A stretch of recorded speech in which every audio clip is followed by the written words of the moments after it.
வணக்கம். இன்றைக்கி பருத்தி செடிக்குள்ளே எள்ளு செடி வந்து விதைச்சது. இதில் என்ன மகசூல் கிடச்சிருக்கு அப்படின்னு நம்ம பார்ப்போம்.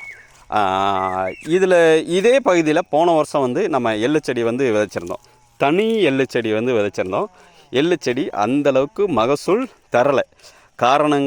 வெவ்வேறு காரணங்கள் வந்து சொன்னாங்க. அப்போ நான் இங்கே இல்லை. அந்த காரணத்தெல்லாம் நான் மனசுக்குள்ளே வச்சுக்கிட்டதே இந்த பகுதிக்கு ஏற்றது. இந்த பகுதியை சுற்றி வந்து என்ன விவசாயம் பண்ணுவாங்கன்னா பருத்தி விவசாயம் பண்ணுவாங்க என்னோடய பண்ணையை சுற்றி. அதனால் பருத்தி விதைச்சது. இதெல்லாம் ஒரு அணில் வந்து கிடச்சிருக்கு. அணில் வந்து கிடச்சிருக்கு. அதனால் பருத்தியும் எனக்கு எள்ளு செடி விதைக்கணும்னு எப்போயுமே ஆசை. அதனால் எள்ளும் விதைச்சோம். இதில் எவ்வளோ எள்ளு வந்ததுன்னா அதையும் நான் அந்த எள்ளு குமியோட ஃபோட்டோவும் அனுப்பிச்சிடுறேன், பாருங்கள். மகசூல் வந்து இன்னைக்கு தட்டி எடுத்துகிட்டு இருப்போம்.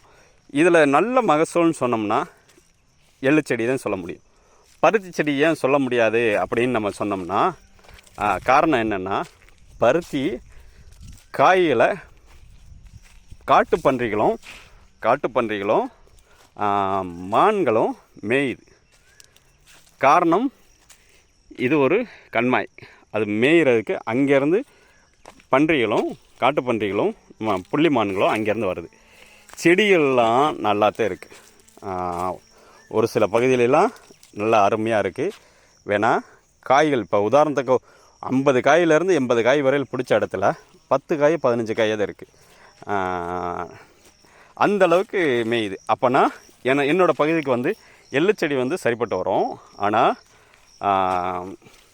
பருத்தி செடி என்னோட நிலத்துக்கு சரிப்பட்டு வராது. இந்த பகுதியிலலாம் ஒரு காலத்தில் பருத்தி விவசாயம் பண்ணாங்க. வேணால் இப்போ நீ பண்ணுற பருத்தி விவசாயம் பண்ணுறது கொஞ்சம் யோசிப்பாங்க. இது என்னோடய நிலத்துக்கு ஆப்போசிட்டில் இன்னொருத்தவங்க விவசாயம் பண்ணுறாங்க. அதையும் காமிக்கிறேன். சரி, எள்ளு வந்து எவ்வளோ மகசூல் வந்துச்சு அப்படின்னு நம்ம ஒன்றுன்னா பார்ப்போம். மொத்தம் 5 பாகமாக வந்து வச்சுருப்பேன். 4 பாகத்தை வந்து காமிக்கிறேன். 5ஆவது பாகம் கொஞ்சம் தள்ளி இருக்கும். அது ஃபோட்டோ எடுத்து ஷார்ட்ஸ்லையோ அல்லது நான் ஷார்ட்ஸில் கூட போட்டு விடுறேன். அந்த ஒரு ஃபோட்டோ மட்டும். அது ப்ளூ கலர் தார்ப்பாயை வச்சு அதை மூடியிருப்பேன்.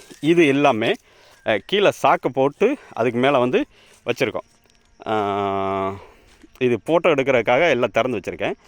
இது ஒவ்வொரு நாளும் ஒவ்வொரு இதுவாக பிரித்தது. இதில் பெரும்பாலும் எல்லாமே கூலியால் விடாமல் நம்மளாக தான் பண்ணது. அதை பற்றி நம்ம பெரிய பதிவாக அது வேறு பதிவாக வந்து பார்ப்போமே.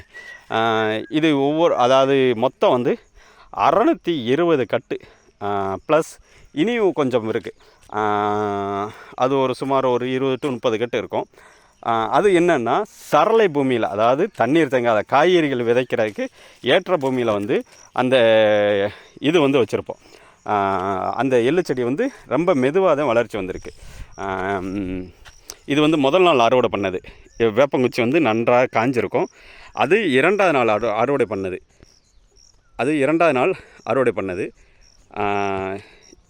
இது முதல் நாள், அது 2வது நாள், இது 3வது நாள், அது 4வது நாள், 5வது நாள் தார்ப்பாயை வச்சு அங்கே மூடியிருக்கோம். அந்த இது இதில் நமக்கு மகசூல்னு சொன்னோம்னா எள்ளு நல்ல மகசூல், ஓரளவு மகசூல். பருத்தி வந்து காட்டுப்பன்றிகளும் மான்களும் மேயாமல் இருந்ததுன்னா பருத்தியில் டாப்பில் நமக்கு பருத்தியில் மட்டுமே சுமார் ஒரு 2 லட்சம் அளவுக்கு வந்து லாபம் கிடச்சிருக்கும். நம்ம இதில் என்ன இடுபொருள் கொடுத்தோம் அப்படின்னு பார்க்கணும்னா முக்கியமாக அதையும் பார்த்துருவோம். என்னென்ன இடுபொருள் கொடுத்தோம்னு. இதில் நம்ம இடுபொருள் கொடுத்தது வந்து கோழிச்சாணம் மட்டும்தான் இந்த பகுதியில் கொடுத்தோம். வேறு எந்த இடுபொருளும் கொடுக்கலை. நம்ம அந்த உரம் இந்த உரம் எதுவுமே கொடுக்கலை. ஏன்னா உழவு பண்ணியிருந்தோம். சுமார் ஒரு 2 to 2 மாதத்துக்கு மேலே வந்து நிலத்தை வந்து ஆற போட்டிருந்தோம். பருத்தியில் இந்த இடத்துலலாம் வேர்பூச்சி வந்து வரும்னு சொல்லுவாங்க. வேணால் என்னோடய நிலத்தில் பெரும்பாலான இடத்துல வந்து வரல. இப்போ இதுக்கு இடையில வந்து நான் பவர் விடர் வச்சு உழவு ஓட்டி செடி மாட்டுச்சாணம் ஓரத்துலலாம் கொட்டி வச்சுருக்கேன். அதெல்லாம் அணைக்கலாம், வைக்கலாம்.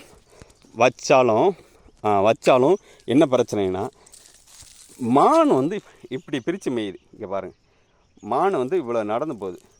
நான் என்னோடய பகுதிக்கு ஏற்ற ரகமான பருத்தியோட இனி பயிர் செய்கிறதுக்கு நான் யோசனை பண்ணுற மாதிரி தான் இருக்குது. மிகுந்த யோசனை பண்ணுற மாதிரி இருக்குது. இந்த மாதிரி காய் இருக்குன்னா காய்கள்லாம் மேயும் போது நம்ம என்ன பண்ணுறது? அதனால் என்னோடய பகுதிக்கு வந்து எள்ளு செடி தான் சரிப்பட்டு வரும். வேறொரு பகுதியில் எள்ளு செடி விதைச்சி ஓரளவு நல்லா துளிர் விட்டு வந்துட்டுருக்கு. ஒரு 2 இலை 3 இலை 4 இலை அப்படின்னு வந்துட்டுருக்கு. அதை நான் வேறொரு நாளில் கூட வீடியோ எடுக்கிறேன். இந்த எள்ளு செடி எதுக்கு மான்கள் வந்து மேயாது சேதப்படுத்தாது அப்படின்னு பார்த்தோம்னா, இதனுடைய இலைகள் வந்து விழுவிழுப்பு அதாவது வலுவிழுப்பு தன்மையை கொண்டது. அதனால தான் இதை வந்து செடிகளை வந்து மேய மாட்டேங்குது. இது வந்து இப்போ எள்ளு செடி வந்து அறுக்கலாம். இதை காட்டிலும் அதாவது ஏற்கனவே அறுவடை செஞ்ச எள்ளை காட்டிலும் இது 3ல் 1 மடங்கு தான் மகசூல் செடி வந்து இருக்குது. அப்போனா பார்த்துங்க எந்த அளவுக்கு இது சரளை பூமியில் வந்து இல்லைன்னு. இதுக்கு காரணம் வந்து மெயினான காரணம் போதுமான நேரத்தில், அதாவது தகுந்த எள்ளுக்கு வெறும் 3 தண்ணின்னு சொல்லுவாங்க. தகுந்த நேரத்தில் தண்ணீர் விடாமல் இருந்தால் இந்த மாதிரி தான் மகசூல் சரியாக கிடைக்காம செடியும் சரியாக துளிர் விட்டு வராமல் அப்படியே இருக்குது. அதையும் நான் இந்த தடவை வந்து தெரிஞ்சுக்கிட்டேன். சரியான தண்ணீர் விட்டு சரியான நேரத்தில் இருந்தோம்னா செடி வந்து நல்ல மகசூல் வந்து கிடைக்கிது. எள்ளில் முனியில் வந்து இந்த இலை சுருட்டல் மாதிரி ஒரு நோய் ஒன்று வரும். அதற்கும் காரணம் வந்து அதாவது இடுபொருள் கொடுக்காமல் இருக்கிறதுன்னு சொல்லுவாங்க சில பேர். வேணா என்னோடய பண்ணைகள் அனுபவம் சரியான நேரத்தில் சரியான தண்ணீர் கொடுக்காமல் இருக்கிறதும் ஒரு காரணம். உழவு ஒரு சில இடத்துல சரியில்லாத இடத்துலையும் அந்த மாதிரி வந்திருக்கு. விதை பிரச்சனையும் கூட இருந்திருக்கலாம். வேணா அதிகமாக வந்து அந்த பிரச்சனை வந்து வரல. காய் எல்லாமே இந்த வருடம் இதே பகுதியில், போன வருடம் வந்து செடி வந்து சரியில்லை, இதே பகுதியில் இந்த வருடம் வந்து நல்லா இருக்குது. இதுதான் நம்ம இந்த தடவை வந்து தெரிஞ்சுக்கிட்ட விஷயம். இனி என்னோடய பண்ணையில் வந்து என்ன பண்ணலாம் அப்படின்னு பார்த்தோம்னா, இதில் எல்லாம் என்ன இந்த பகுதியில் வந்து நான் பத்தலை கரைசல் எதுவுமே பண்ணல. பத்தலை கரைசல் அடித்தது வேற ஒரு பகுதியில், இது இந்த பகுதியிலலாம் நான் பண்ணவே இல்லை. பண்ணாமல் இருந்து எப்படி இருக்குன்னு பார்த்துங்க. அடி உரம் உழவு மட்டும்தான் பண்ணது. இனி என்னோடய பகுதியில் வந்து காட்டுப்பன்றிகளும் மான்களும் மேயாமல் இருக்கிற மாதிரி பயிர்களை தான் நான் செலக்ட் பண்ணோம். கம்பி வெளியே விட்டு வெளியே வேணா, கம்பி வெளிக்குள்ளே இனி அனுபவம் வந்து என்னென்னு நீ தான் பார்க்கணும். இதில் வரவு செலவு எப்படின்னு பார்த்தோம்னா, களை எடுத்த காசு பருத்திலே கிடைக்குமான்னு சந்தேகந்தேன். செடிகள் நன்றாக இருக்குது. இப்போ நான் கரெக்டாக வந்து உரத்தை, அதாவது ஊட்டமேற்றிய தொழு உரம் வச்சு நல்லா இது பண்ணேன்னா பருத்திக்கு வந்து மண் அணைச்சேன்னா சரியாக பிடிக்கும். உறுதியாக தெரியும், சரியாக பிடிக்கும். ஏன்னா இத்தனை நாள் வந்து காற்றோட்டம் இல்லாமல் மூடி செடிகளுக்கு இடையில இருந்தது. அதனால் வந்து இலைகள் வந்து சூரிய வெளிச்சம் சரியாக இல்லாமல் இருந்தோம். இதெல்லாம் கோழிச்சனம் போட்ட இடம், அதனால தான் இப்படி இருக்குது. சரியான இடைவெளி இல்லாமல் இருக்கிறதுனால அப்படி வளர்ந்துருக்கு. வேணா இனி சூரிய வெளிச்சம் படுது, இனி நன்றாக திரவ விட்டு வரும். வேணா பவர் விடர் வச்சு ஓட்டி ஒரு 5 to 7 லிட்டர் பெட்ரோல் செலவுலையும் பார்த்துக்குமே வச்சாலும் அவ்வளோ செலவு பண்ணி காய் கிடைக்குமானா மானால் காய் கிடைக்க வாய்ப்பே இல்லை. இந்த செடியெல்லாம் எவ்வளோ மகசூல் தந்தது, எவ்வளோ காய் இருந்தது, 50லேருந்து 80 காய் வரையில் இருந்துச்சு. கடைசியாக பார்த்தா வெறும் 10 காயோ 20 காய் கூட இல்லை. ஒரு சில செடியில் தான் ஒரு 20 காய் இருக்குது.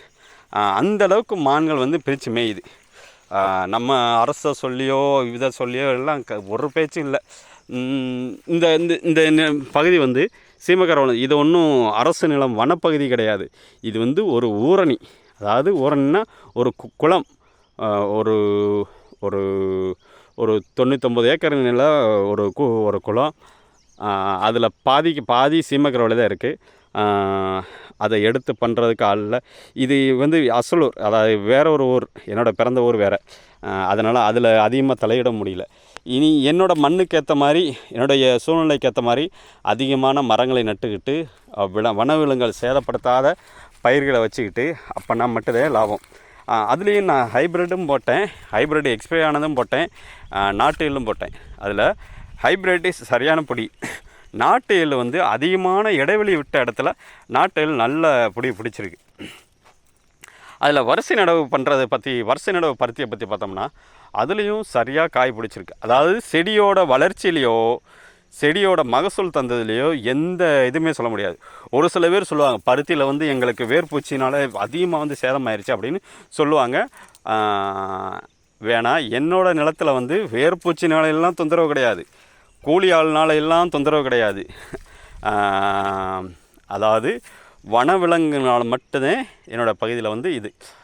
அதை நான் மாற்றி பண்ணணும்னா, ஏன்னா இன்னொன்று என்னென்னா, என்னோடய பண்ணையை சுற்றி வந்து நான் மட்டும்தான் விவசாயம் பண்ணுறேன். அதாவது 3 பகுதியில் வந்து நான் மட்டும்தான் விவசாயம் பண்ணுறேன். உதாரணத்துக்கு இப்படி பார்த்தீங்கன்னா கூட தெரியும். என்னோடய பண்ணையை சுற்றி நான் மட்டும்தான் விவசாயம் பண்ணுறேன். ஒரே ஒரு பகுதியில் மட்டும்தான் இன்னொருத்தர் வந்து பருத்தி விவசாயம் பண்ணியிருக்காரு. அவர் நம்ம கம்பி வேலி போட்டிருக்கிறதுனால அவர் வந்து கம்பி வேலி ஒரு பகுதி வந்து அவருக்கு பாதுகாப்பாக அமைஞ்சிருது. அதனால் அவர் விவசாயம் பண்ணுறாரு. ஆனால் அவருக்கும் இழப்பு வந்துக்கிட்டு தான் இருக்குது. இதற்கு ஒன்றும் தீர்வு வந்து கிடைக்காது. சரி, அதை பற்றி பேச வேண்டாம். இப்போ இதுக்கு வந்து வேறு என்ன வழிமுறைன்னா, அதாவது அது சாப்பிடாத பயிர்களை பிரண்டை, எள்ளு, இந்த மாதிரி ஒரு சில பயிர்கள் வந்து சாப்பிடாத பயிர்களை அப்படி வச்சு தான் நான் வந்து மகசூல் எடுக்க முடியும். இது வந்து என்னுடைய ஒரு விவசாயம், ஒரு முழு நேர விவசாயியாக இருந்து என்னுடைய ஆதங்கம் மட்டும்தான். ஓகே, நன்றிங்க.